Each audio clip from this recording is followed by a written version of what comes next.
Morning, good morning. Looks like everything is up and running here. Fingers crossed we're going out to the right spots and bits and pieces. Give me a shout out, gang, in the chat if you're online. I can see a few people jumping on there. So good morning, everyone. Welcome to another Wealth Coffee Chat. 2nd of August. Pinching a punch yesterday for the first day of the month. Hey, good morning, Alison. Good to see you, Yasmin, Aaron, Pratesh, Arnie, Graham, Chris, Candice, Hardik. Good morning, all of you. Michelle, all the way from sunny Melbourne. Hopefully it's sunny down there. It's beautiful here in the GC. Hopefully got your coffee, getting yourself ready for the day. Anyone who's new, hello. Oh, there's good morning, my love, all the way down from the house, 100 metres away. I'm lucky enough, gang. I'm lucky enough to have a little office at my home, but not in my house. We've got a bit of land here, and I get to go to work each day. The traffic is pretty good. No traffic jams on my commute. Hopefully you guys are all well wherever you are. Stay safe in these uncertain times. Weird times out there in the world. But anyway, let's talk about real estate. If you're new here, give us a shout out in the chat. Say good day. Jason Witten's my name. For anyone who's new, been property investing over 20 years and coaching property investors over 18 with my compadre Sam. And we've helped people do over, I think it's over 7,000 odd deals now. The number keeps climbing. Lots and lots of opportunities to learn. And along the way, we have learned a bunch of things, and we like to share them with you guys. Each morning, I get together with you guys and have a little chat, Wealth Coffee Chat, in the morning. And away we go. But Pratesh is already onto it. He's answering the question I've already asked, which is, gang, the biggest gap in history. The biggest gap in history, what is it? Give us a shout out in the chat if you think you know what it is. Pratesh, that's probably accurate as well. I would hazard a guess. Supposedly, Aussies have squirreled away many billions of dollars of savings during COVID times. So that's interesting too. Lots of resources put away. Those that don't, that own a property, and those that don't. That's a good guess, Alison. Keep you hanging there. Alicia, good morning to you. Good to see you here too. But listen, I'll put you immigration. Yeah, actually, it's pretty low for a while, isn't it, Zinette? There you go. Well, let's have a look at this. Let's check this out, gang. Interest rates, well, actually, all around, I think it's pretty misleading, to be honest, isn't it, gang? Because there's lots of records and all times and lowest as and all sorts of things in history. Well, it's an interesting time. It's a record-breaking time. It's quite poignant that the Olympic Games are on right now, and gold medals are being won all over the place. But check it out. This is quite telling when it comes to real estate team, gang, and us as investors keeping an eye on signals, keeping an eye on things that might influence the value of certain pieces of real estate, might influence the demand on certain pieces of real estate.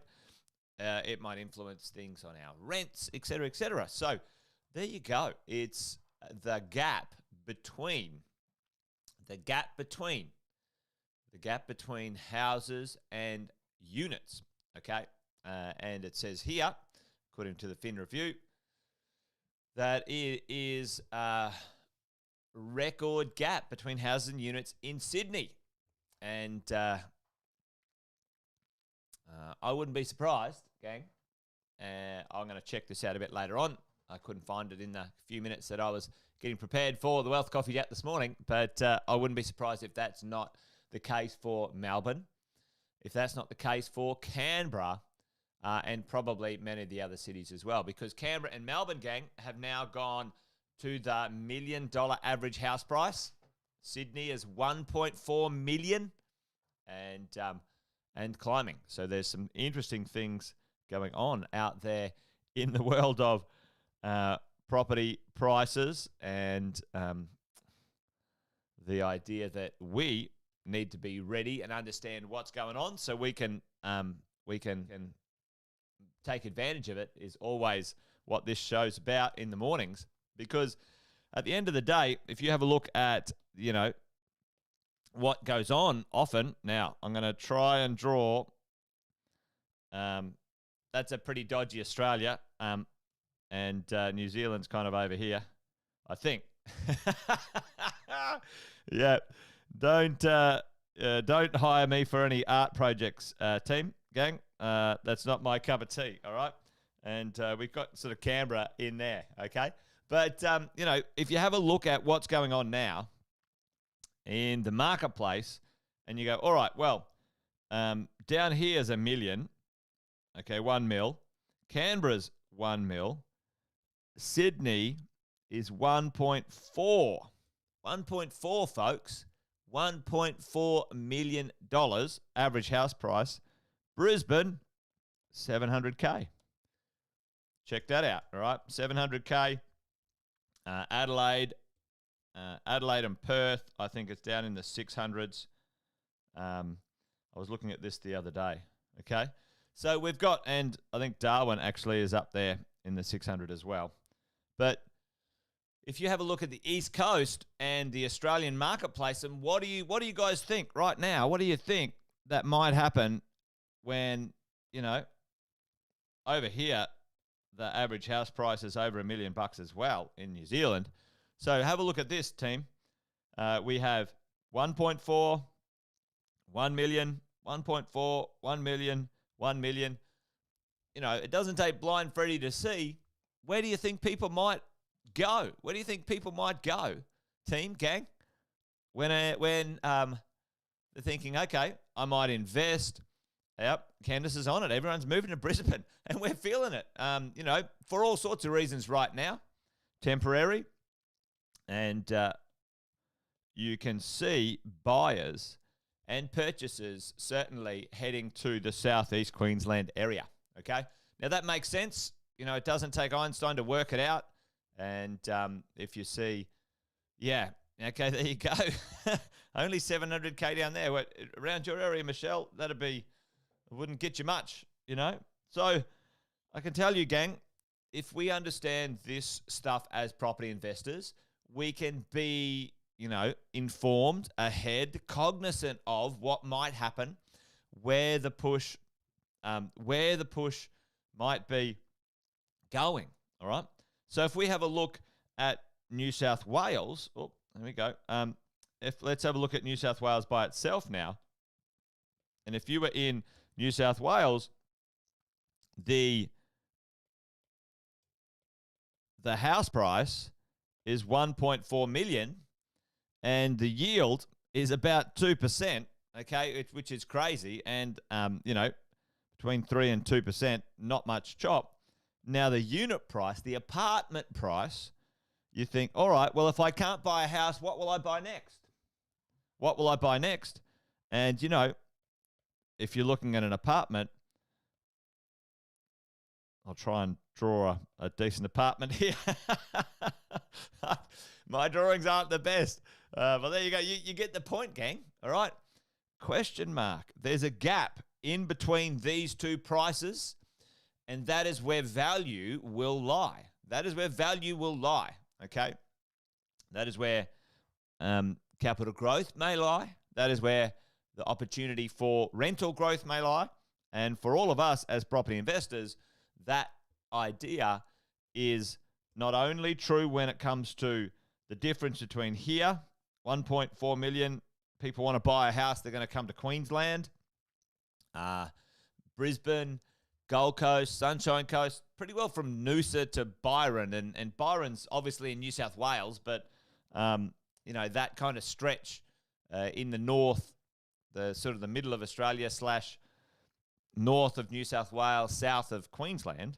That's kind of this little interesting belt right now where there's just a huge amount of demand.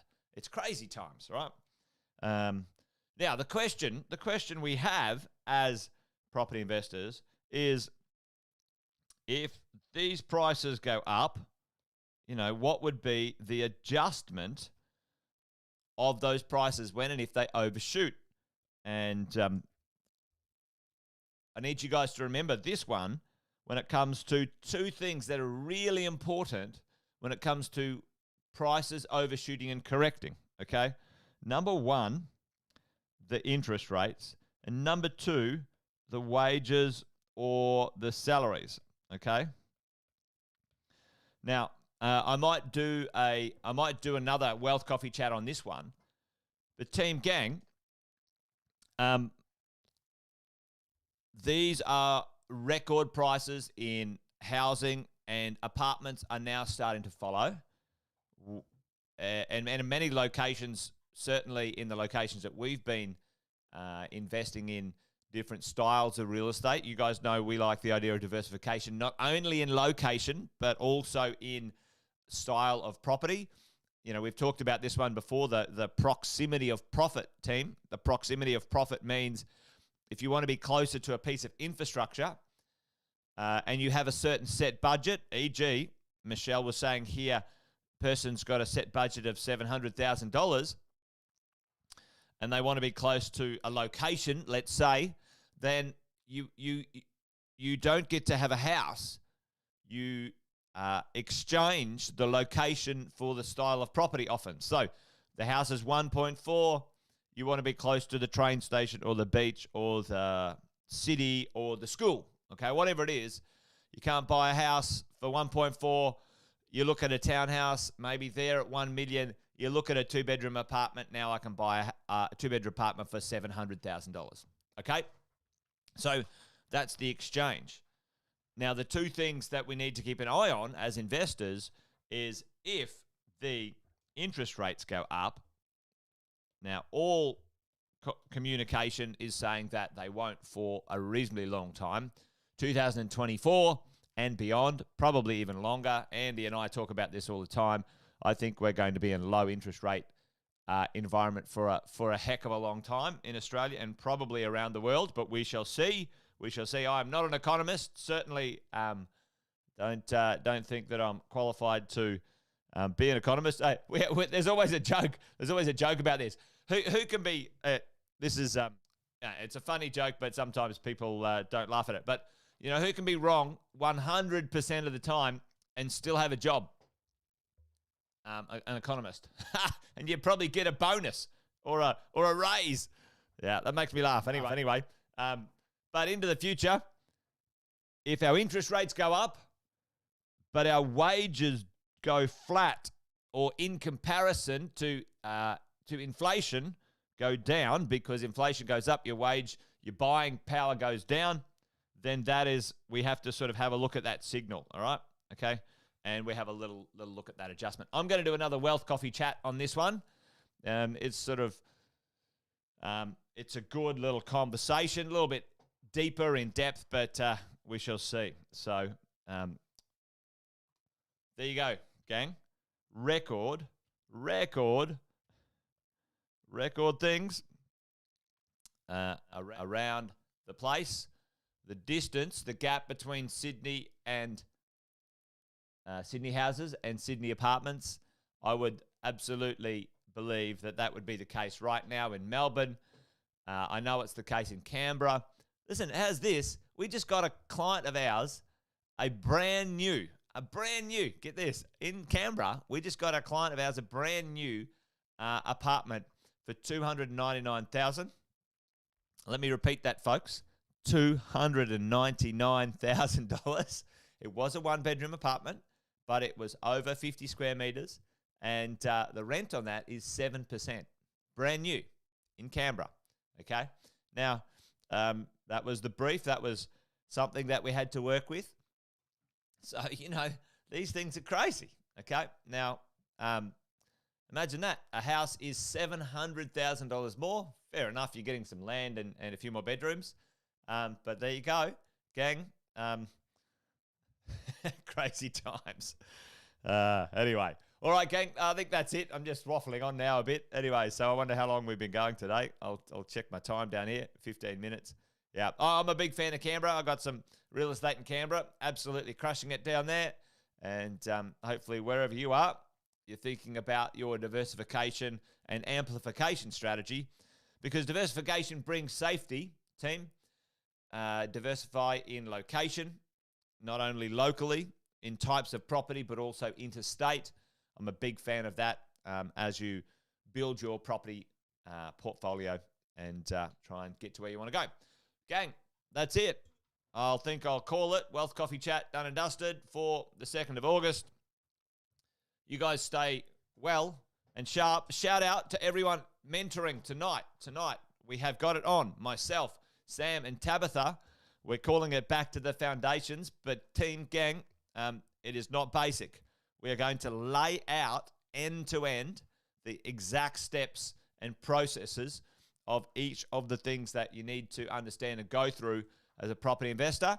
And I want you guys there tonight to make sure you've got all the boxes ticked, or if you haven't got them ticked, they're on the list to knock over when it's appropriate. We're going to be doing that tonight. So make sure you join us. You'll receive an email or a text message with the link, those that are in mentoring. Make sure you get along, gang. Looking forward to catching up with you guys tonight. Thanks for joining me this morning, and away you go. All right, gang, that's it. Wealth Coffee Chat done. You guys be awesome. Be well. Until I chat to you tomorrow or tonight, take care and bye for now.